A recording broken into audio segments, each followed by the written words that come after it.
Assalamualaikum warahmatullahi wabarakatuh. Perkenalkan kami dari kelompok 4 akan membahas hasil diskusi kami. Sebelumnya kami akan memperkenalkan anggota kelompok kami yang beranggotakan Amana Marliana dengan NIM 21110009. Selanjutnya Agnostik Jana dengan NIM 21110011. Selanjutnya Winda Muslimah dengan NIM 21110033. Selanjutnya ada Tari Pratiwi dengan NIM 21110035. Selanjutnya saya sendiri Dila Febrianti dengan NIM 21110037.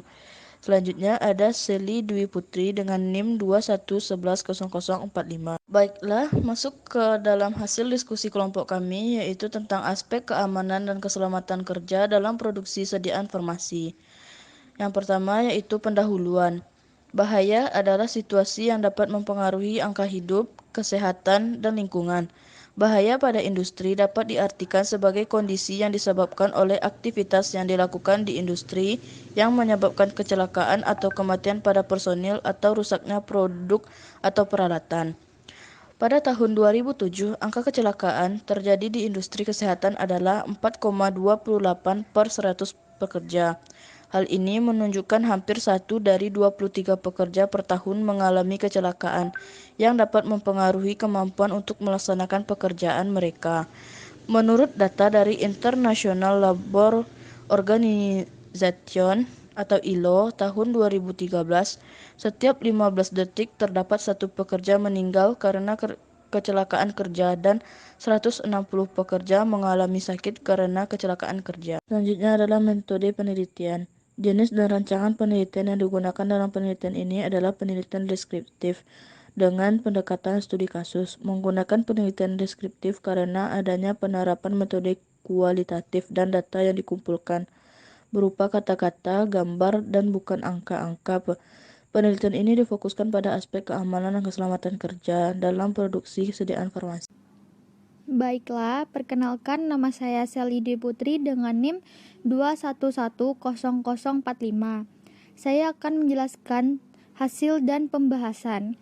Apa itu sediaan farmasi? Sediaan farmasi adalah istilah yang mencangkup segala bentuk produk farmasi, mulai dari obat, bahan obat, obat tradisional, hingga kosmetika. Baiklah, perkenalkan nama saya Amana Marliana dengan NIM 21110009. Baiklah, saya akan melanjutkan materi disampaikan oleh teman-teman saya tadi. Selanjutnya itu ada keamanan dan keselamatan kerja. Apa sih keamanan dan keselamatan kerja itu? Keamanan dan keselamatan kerja merupakan aspek penting dalam suatu industri yang menjamin personilnya terbebas dari kecelakaan kerja dan menyebabkan berkurangnya produktivitas kerja. Di industri farmasi, bahaya potensial yang dapat terjadi adalah bahaya fisika, kimia, biologi, dan ergonomi. Apa sih bahaya fisika? Bahaya fisika adalah bahaya yang berkaitan dengan cahaya, suhu, kebisingan, dan lain-lain.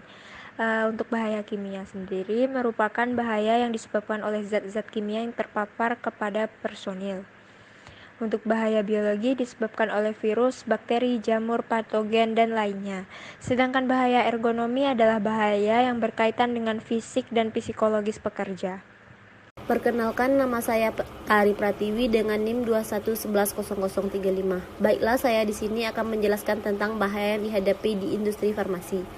Pekerja di industri farmasi menghadapi bahaya di tempat kerja yang luas.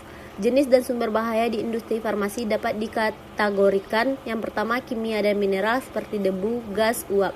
Yang kedua, fisik seperti cahaya, suhu, kelembaban, radiasi, listrik, kebisingan. Yang ketiga, desain ergonomik, yaitu pengulangan, tekanan, postur kaku, dan statis. Selanjutnya, keamanan dan mekanik berhubungan dengan mesin atau peralatan. Dan yang terakhir yaitu biologi seperti virus, bakteri, dan patogen lainnya.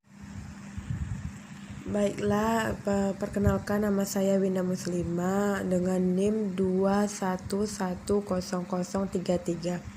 Saya akan menjelaskan tentang penilaian risiko. Penilaian risiko adalah pendekatan yang digunakan untuk menilai seberapa besar risiko tersebut dan apa yang harus dilakukan untuk menguranginya sehingga efeknya dapat diterima kesehatan, dan lingkungan. Berikut ada tabel faktor yang meningkatkan risiko paparan bahan obat. Bisa dilihat sendiri di sini ada kriteria evaluasi, ada peningkatan risiko paparan semakin ke kanan semakin besar risiko. Berarti dari ringan, sedang, berbahaya, dan sangat berbahaya. Berikut bisa dilihat sendiri dari bentuk sediaan, jumlah produksi proses, prosedur, fasilitas dan sistem teknik mesin, metode analisis hygiene industri, monitoring biologis. Baiklah, di sini saya akan menjelaskan tentang kesimpulan materi yang telah kami bahas tadi. Berdasarkan analisa yang telah dilakukan terhadap data sekunder dan data primer dengan menggunakan analisa kualitatif serta setelah melalui validasi kepada para pakar ahli, maka diperoleh kesimpulan sebagai berikut. Resiko kecelakaan kerja yang sering terjadi pada proyek konstruksi atau gedung bertingkat adalah sebagai berikut. Yang pertama, kejatuhan atau tertimpa benda dari ketinggian. Yang kedua, ada jatuhnya tenaga kerja. Yang ketiga, ada tersengat listrik. Yang keempat, ada terjadinya kebakaran. Selanjutnya itu ada faktor resiko dominan penyebab kecelakaan kerja adalah sebagai berikut. Yang pertama, faktor resiko dominan yang disebabkan faktor manusia adalah kurang disiplinnya para tenaga kerja dalam mematuhi ketentuan mengenai K3 yang antara lain pemakaian alat pelindung diri kecelakaan kerja. Yang kedua itu kurangnya pengetahuan tenaga kerja terhadap pekerjaan yang akan dilakukan. Yang keempat, kurangnya pengalaman dan keahlian dalam bekerja.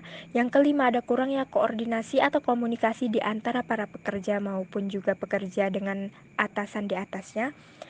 Selanjutnya itu ada faktor resiko dominan yang disebabkan peralatan adalah yang pertama itu peralatan yang rusak. Oke, baiklah, segitu tadi hasil diskusi dari kelompok kami yaitu tentang aspek keamanan dan keselamatan kerja dalam produksi sedia informasi. Semoga bermanfaat dan sekian, terima kasih. Wassalamualaikum warahmatullahi wabarakatuh.